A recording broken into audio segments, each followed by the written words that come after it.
ಬೆಳಗಾವಿಯಲ್ಲಿ ನಿಲ್ಲದ ಮುಂಗಾರು ಮಳೆಯ ಅಬ್ಬರ, ಮಳೆಗೆ ಬೋರ್ಗರಿತಾ ಇರುವಂತದ್ದು ಮಲಪ್ರಭಾ ನದಿ. ಆಂಜನೇಯ ಶಿವನ ಮಂದಿರ ಮುಳುಗಡೆ ಆಗಿದೆ. ಬೆಳಗಾವಿಯಲ್ಲಿ ಮುಂಗಾರು ಮಳೆಯ ಅಬ್ಬರ ಇದೆ. ಈ ಸಂದರ್ಭದಲ್ಲಿ ಮಲಪ್ರಭಾ ನದಿ ಬೇರೆ ಉಕ್ಕಿ ಹರಿತಾ ಇರುವಂತದ್ದು. ಆಂಜನೇಯ ಮತ್ತು ಶಿವನ ಮಂದಿರ ಮುಳುಗಡೆ ಆಗಿದೆ ಮಳೆಯಿಂದ.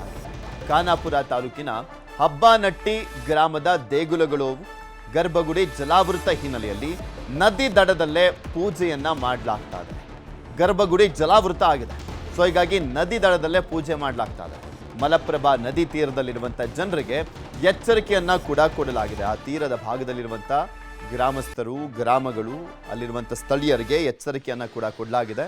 ಏಕೆಂದರೆ ಅಪಾಯ ಪ್ರಮಾಣದಲ್ಲಿ ನೀರು ಹರಿತಾ ಇರುವಂಥ ಕಾರಣಕ್ಕೋಸ್ಕರ ಮುಳುಗಡೆ ಆಗುವಂಥ ಭೀತಿ ಇರುತ್ತೆ. ನೀರು ಬೇರೆ ರಭಸವಾಗಿ ಹರಿತಾ ಇರುತ್ತೆ, ಕೊಚ್ಕೊಂಡು ಹೋಗುವಂಥ ಸಾಧ್ಯತೆ ಇರುತ್ತೆ. ಸೊ ಹೀಗಾಗಿ ಎಚ್ಚರಿಕೆಯನ್ನು ಕೊಡಲಾಗಿದೆ. ಅಲ್ಲಿ ಹೇಗಿದೆ ಪರಿಸ್ಥಿತಿ ಅನ್ನುವಂಥದ್ರ ಬಗ್ಗೆ ನಮ್ಮ ಬೆಳಗಾವಿಯ ಪ್ರತಿನಿಧಿ ಚಂದ್ರಕಾಂತ್ ಸುಗಂಧಿ ಒಂದು ಪ್ರತ್ಯಕ್ಷ ವರದಿಯನ್ನು ಕೊಟ್ಟಿದ್ದಾರೆ, ನೋಡೋಣ.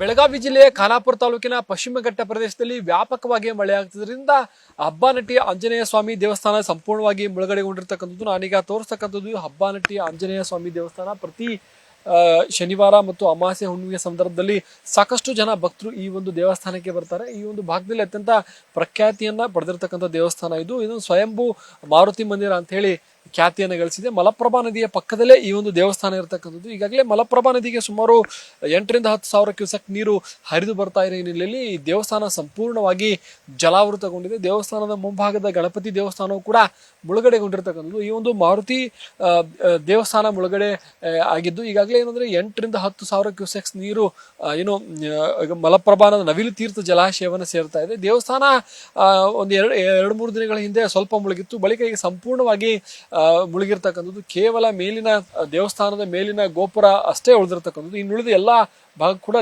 ನದಿಯಲ್ಲಿ ಮುಳುಗಿ ಹೋಗಿವೆ. 2-3 ತಿಂಗಳ ಕಾಲ ಮಳೆ ಏನು ಬರುತ್ತೆ, ಆ ಸಂದರ್ಭದಲ್ಲಿ ಈ ದೇವಸ್ಥಾನ ಹೀಗೆ ನದಿ ನೀರಿನಲ್ಲೇ ಇರ್ತಕ್ಕಂಥದ್ದು. ಈಗ ಏನು ಮಲಪ್ರಭಾ ನದಿ ನೀರಿನ ಮಟ್ಟ ದಿನದಿಂದ ದಿನಕ್ಕೆ ಏರಿಕೆ ಆಗ್ತಾ ಇದೆ. ಹೀಗಾಗಿ ಏನು ಅಂತಂದ್ರೆ ಇದು ರೈತರಲ್ಲಿ ಹರ್ಷವನ್ನ ಉಂಟು ಮಾಡಿರ್ತಕ್ಕಂಥದ್ದು. ಪ್ರಮುಖವಾಗಿ ಮಲಪ್ರಭಾ ನದಿಯಿಂದ ಹುಬ್ಳಿ ಧಾರವಾಡ ಸೇರಿದಂತೆ ಅನೇಕ ನಗರಗಳಿಗೆ, ಮಹಾನಗರಗಳಿಗೆ ಕುಡಿಯುವ ನೀರು ವ್ಯವಸ್ಥೆ ಆಗುತ್ತೆ. ಏನು ಖಾನಾಪುರ ತಾಲೂಕಿನಲ್ಲಿ ಮಳೆಯಿಂದ ಸಾಕಷ್ಟು ಅವಾಂತರಗಳು ಸೃಷ್ಟಿ ಆಗ್ತಕ್ಕಂಥದ್ದು. ಏನು ಗೋವಾಕ್ಕೆ ಸಂಪರ್ಕ ಕಲ್ಪಿಸುವ 2 ಪ್ರಮುಖ ರಸ್ತೆಗಳು ಸದ್ಯ ಜಲಾವೃತಗೊಂಡಿವೆ. ಇದು ಪಶ್ಚಿಮ ಘಟ್ಟ ಪ್ರದೇಶದಲ್ಲಿ ವ್ಯಾಪಕವಾಗಿ ಮಳೆ ಆಗ್ತದಿಂದ ಬೆಳಗಾವಿ ಜಿಲ್ಲೆಯಲ್ಲಿ ಅನೇಕ ಅವಾಂತರಗಳು ಸದ್ಯ ಸೃಷ್ಟಿ ಆಗ್ತಾ ಇವೆ.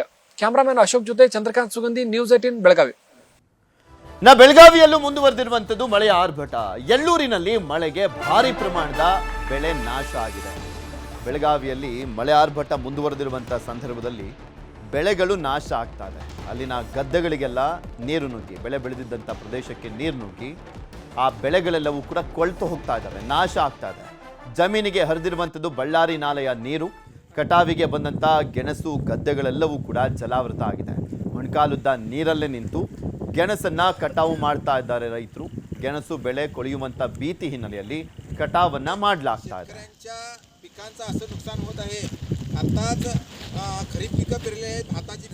ನಿಮಗೆ ತೋರಿಸ್ತಾ ಇದ್ವಿ ದೃಶ್ಯಾವಳಿಗಳಲ್ಲಿ ಬಳ್ಳಾರಿ ನಾಲಾ ಉಕ್ಕಿ ಹರಿತಾ ಇರುವಂಥ ಹಿನ್ನೆಲೆಯಲ್ಲಿ ಅಲ್ಲಿನ ಜಮೀನುಗಳು ಜಲಾವೃತವಾಗಿದ್ದಾವೆ. ಇನ್ನೇನು ಕೈಗೆ ಬರಬೇಕಾಗಿದ್ದಂಥ ಬೆಳೆಯನ್ನು ಹೀಗೋ ಎಷ್ಟಾಗುತ್ತೋ ಅಷ್ಟನ್ನು ಬೆಳೆಯನ್ನು ಉಳಿಸ್ಕೊಳ್ಳುವಂಥ ಪ್ರಯತ್ನವನ್ನು ಮಾಡಲಾಗ್ತದೆ ಕಟಾವು ಮಾಡುವ ಮುಖಾಂತರ. ಇನ್ನು ಬೆಳಗಾವಿಯಲ್ಲಿ ಮಳೆ ಹೆಚ್ಚಳದಿಂದ ಪ್ರವಾಹದ ಭೀತಿ ಇದೆ. ಪ್ರವಾಹ ಭೀತಿ ಇದ್ರೂ ಕೂಡ ಬೆಳಗಾವಿ ಜಿಲ್ಲಾಡಳಿತ ನಿರ್ಲಕ್ಷ್ಯವನ್ನ ವಹಿಸಿದೆ. ಉಕ್ಕಿ ಹರಿತಾ ಇರುವಂಥ ಸೇತುವೆ ಮೇಲೆ ಜನರು ಸಂಚಾರವನ್ನು ಮಾಡ್ತಾ ಇದ್ದಾರೆ. ಇದು ಜಿಲ್ಲಾಡಳಿತದ ನಿರ್ಲಕ್ಷ್ಯ. ಮತ್ತೊಂದು ಕಡೆ ಕೆಲವರು ಹುಚ್ಚರು ಸಂಚಾರವನ್ನು ಮಾಡ್ತಾ ಇದ್ದಾರೆ. ಯರನಾಳ ಮದಮಕ್ಕನಾಳ ಸೇತುವೆ ಮೇಲೆ ಜನರ ಸಂಚಾರ. ಸೇತುವೆ ಮೇಲೆ ಬ್ಯಾರಿಕೇಡ್ ಹಾಕದ ಬೆಳಗಾವಿ ಜಿಲ್ಲಾಡಳಿತ. ಜನ ಅಲ್ಲಿ ಎಚ್ಚರಿಕೆಯನ್ನು ಕೊಡೋವರೆಗೂ ಕೂಡ ಪಾಠವನ್ನು ಕಲಿಯಲ್ಲ. ಸಾಕಷ್ಟು ಬಾರಿ ಆ ಭಾಗದಲ್ಲೇ ಎಷ್ಟು ಜನ ಕೊಚ್ಕೊಂಡು ಹೋಗಿದ್ದಾರೆ, ಸಾವನ್ನಪ್ಪಿದ್ದಾರೆ, ಮುಳುಗು ಹೋಗಿದ್ದಾರೆ. ಇಷ್ಟೆಲ್ಲ ಆಗಿದ್ರೂ ಕೂಡ ಅಲ್ಲಿನ ಜನರ ಹುಚ್ಚಾಟ ಕೆಲವರದ್ದು ಮುಂದುವರಿತಾ ಇದೆ. ಬ್ಯಾರಿಕೇಡ್ ಹಾಕಿ ಇವರಿಗೆ ಎಚ್ಚರಿಕೆ ಕೊಡಬೇಕು, ಅಲ್ಲಿವರೆಗೂ ಕೇಳಲ್ಲ. ನೋಡಿ ಅಲ್ಲಿ ಎಷ್ಟು ರಭಸವಾಗಿ ಹರಿತಾ ಇದೆ ನೀರು. ಇಂತಹ ಸಂದರ್ಭದಲ್ಲೂ ಕೂಡ ಆ ಸೇತುವೆ ಮೇಲೆ ಹುಚ್ಚು ಸಾಹಸ ಮಾಡ್ಲಿಕ್ಕೆ ಹೋಗ್ತಾ ಇದ್ದಾರೆ ಹುಚ್ಚರು. 3 ಜನ ಕೂತ್ಕೊಂಡು ಆ ಸೇತುವೆಯನ್ನು ದಾಟುವಂಥ ಪ್ರಯತ್ನ. ಒಂದು ಸ್ವಲ್ಪ ಹೆಚ್ಚು ಕಮ್ಮಿಯಾಗಿ ಜಾರಿದ್ರೂ ಕೂಡ ಕೊಚ್ಕೊಂಡು ಹೋಗ್ತಾರೆ. ಆದರೂ ತಲೆಯಲ್ಲಿ ಬುದ್ಧಿ ಇಲ್ಲ. ಲದ್ದಿ ಹಿಡ್ಕೊಂಡು ಓಡಾಡ್ತಾರೆ ಅಲ್ಲಿ.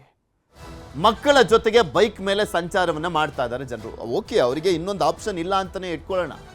ಆದರೂ ಕೂಡ ಎಂತಹ ಸಂದರ್ಭದಲ್ಲಿ ನೀರು ಯಾವ ರೀತಿಯಾಗಿ ಹೋಗ್ತಾ ಇದೆ ಅದನ್ನು ನೋಡ್ಕೊಂಡಾದರೂ ಹೋಗಬೇಕು ಅನ್ನುವಂಥ ಪರಿಜ್ಞಾನ ಬೇಡವಾ?